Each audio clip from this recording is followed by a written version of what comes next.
ජාතික රක්ෂණ තොරතුරු පද්ධතියක් සැකසීමට රජය පියවරගෙන ඇති බව ශ්‍රී ලංකා රක්ෂණ නියාම කොමිෂන් සභාවේ සභාපති ආචාර්ය අජිත් රවීන්ද්‍ර දෙමෙල් මහතා පවසනවා.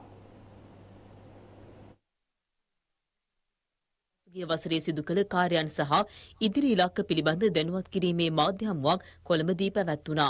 එහිදී සභාපති ආචාර්ය අජිත් රවීන්ද්‍ර දෙමෙල් මහතා පැවසුවේ මෝටර රථ වාහන සඳහා ඩිජිටල් කාඩ් පතක් හඳුන්වා දීමට පියවරගෙන ඇති බවයි. මෙරට ලියාපදිංචි රක්ෂණ සමාගම් 29ක් පවතින අතර ඒවා නියාමනයට පියවරගෙන ඇති බවද ඒ මහතා සඳහන් කළා.